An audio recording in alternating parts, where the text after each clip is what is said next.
नमस्कार, Haribhoomi news bulletin में आपका स्वागत है। सबसे पहले बात करते हैं कैग की हैरान कर देने वाली रिपोर्ट की। हरियाणा को लेकर कैग रिपोर्ट सामने आई है, जिसमें ये खुलासा हुआ है कि प्रदेश की पिछली बीजेपी और जननायक जनता पार्टी के गठबंधन की सरकार में हरियाणा को 1103 करोड़ और 94 लाख रुपए का नुकसान हुआ है। कैग रिपोर्ट के मुताबिक ये नुकसान वित्तीय वर्ष 2021-22 में sale tax, state excise duty, stamp duty और रजिस्ट्रेशन फीस में हुआ है। रिपोर्ट के अनुसार सरकार ने राजस्व से जुड़े कई ऐसे फैसले लिए थे जिसके चलते बड़ा नुकसान झेलना पड़ा। कैग रिपोर्ट में हरियाणा सरकार की 7 बड़ी गड़बड़ियों को उजागर किया गया है और रेवेन्यू कलेक्शन को लेकर सवाल खड़े किए गए हैं। रिपोर्ट के मुताबिक टैक्स सुनिश्चित करने वाली संस्थाओं ने कुछ वस्तुओं पर टैक्स फ्री कर दिया। इससे प्रदेश सरकार को 5 करोड़ रुपए का नुकसान हुआ।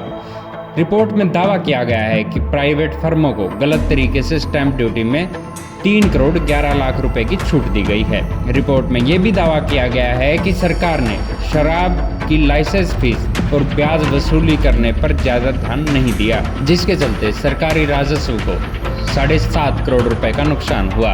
रिपोर्ट में राजस्व नुकसान के लिए टैक्स निर्धारण करने वाले अधिकारियों और अथॉरिटी को जिम्मेदार ठहराया है। हरियाणा में करीब 50 मामलों में किसानों को स्टाम्प ड्यूटी में छूट दी गई, जबकि उनके द्वारा कमर्शियल प्लाट खरीदे गए थे। कैग की रिपोर्ट को लेकर विधानसभा सत्र में हंगामा होने के आसार हैं। अब बात करते हैं फरीदाबाद की, जहां से दिल दहला देने वाली घटना सामने आई है। न्यू फरीदाबाद की भारत कॉलोनी में एक महिला ने अपने बेटे को जहर देकर मार डाला और फिर खुद भी आत्महत्या कर ली। सूचना मिलते ही पुलिस मौके पर पहुंची और शवों को पोस्टमार्टम के लिए अस्पताल भेज दिया। बताया जा रहा है कि महिला का बेटा मानसिक रूप से बीमार था, इसलिए महिला ने ये कदम उठाया है। महिला को चिंता थी कि उसकी मौत के बाद उसके बेटे का क्या होगा। महिला की पहचान बिमला देवी और उसके बेटे की पहचान 14 वर्षीय कृष्णा के रूप में हुई है। पुलिस और पड़ोसियों ने बताया कि बिमला मूल रूप से बिहार की रहने वाली थी और फिलहाल कॉलोनी में किराए पर अपने बेटे के साथ रहती थी। उनकी बेटी भी है जिसकी शादी हो चुकी है। बिमला दूसरों के घरों में काम करके अपने बेटे का पालन पोषण कर रही थी। मृतक बिमला अपने बेटे कृष्णा के भविष्य को लेकर काफी चिंतित थी, क्योंकि उनका बेटा मानसिक रूप से बीमार था। उसने कई बार कहा था कि अगर वो मरेगी तो अपने बेटे को साथ लेकर जाएगी। पुलिस मामले की जांच कर रही है। और अब बात चंडीगढ़ की। कल देर रात सेक्टर 4 में एक तेज रफ्तार पोर्शे कार ने 2 एक्टिवा वाहनों को जोरदार टक्कर मारी, जिसमें एक युवक की जान चली गई, जबकि 2 युवतियां बुरी तरह से घायल हो गई। हादसा इतना भयानक था कि एक एक्टिवा कार के इंजन में फंस गई और उसे घसीटते हुए कई मीटर तक ले गई।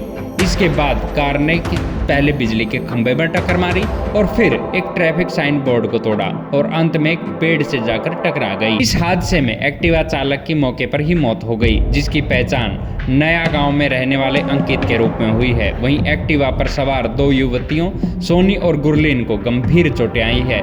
पुलिस ने उन्हें तुरंत पीजीआई पहुंचाया। उनकी हालत अभी भी नाजुक बनी हुई है।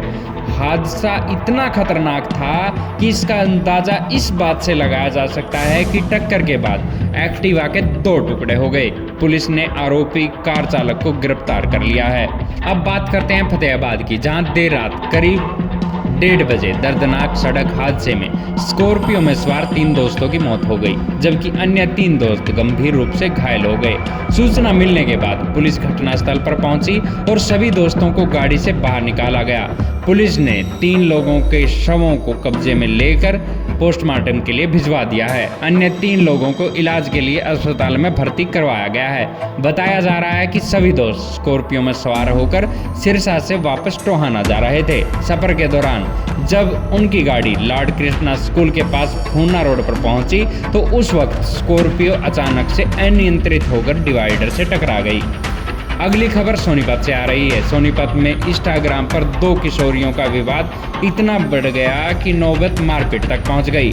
यही नहीं, जब झगड़े को सुलझाने के लिए एक किशोर की विधवा मां गई तो दूसरे पक्ष ने गाली गलौज करते हुए उसे कार के बोनट पर 1 किलोमीटर तक तेज रफ्तार में घसीटा। किसी तरह महिला ने कूदकर जान बचाई। अब महिला का बेटा निजी अस्पताल में है। वहीं महिला ने पुलिस पर कार्रवाई न करने का आरोप लगाया है। सोनीपत के सेक्टर 15 निवासी पूजा ने बताया कि बेटा 10वीं कक्षा का स्टूडेंट है। उसका मॉडल टाउन निवासी एक अन्य युवक से इंस्टाग्राम पर विवाद हुआ। दोनों एक दूसरे को फॉलो करते थे, लेकिन एक कमेंट पर बहस हो गई। उनका बड़ा बेटा जो कि 12वीं का स्टूडेंट है, वो मामले को सुलझाने की कोशिश करने लगा। दूसरे पक्ष ने उन्हें मॉडल टाउन बुलाकर पीट दिया। इसके बाद रात करीब 1:30 बजे उस युवक के पिता ने फोन पर गाली गलौज करते हुए जान से मारने की धमकी दी। मामला यही नहीं थमा। महिला का बेटा जब डीएवी स्कूल के पास अपने दोस्तों का इंतजार कर रहा था, तभी दूसरा पक्ष कार से वहां आया और उस पर हमला बोल दिया। महिला ने बताया कि मेरे पास फोन आया तो मैं कुछ रिश्तेदारों के साथ वहां पहुंची। जब मैंने कार सवार हमलावरों को रोकना चाहा तो उन्होंने टक्कर मारकर मुझे बोनट पर गिरा दिया। जब मैं बोनट पर सवार थी तभी उन्होंने कार को तेज रफ्तार से दौड़ा दिया और मुझे 1 किलोमीटर तक ले गए। उस दौरान गिरकर मेरी जान जा सकती थी। जब कार भीड़ की वजह से थोड़ी धीमी हुई तो मैंने कूद कर जान बचाई। ऐसी ही खबरों से जुड़े रहने के लिए देखते रहिए हरिभूमि टीवी। और अगर खबरों को विस्तार से जानना है तो हरिभूमि अखबार पढ़ें।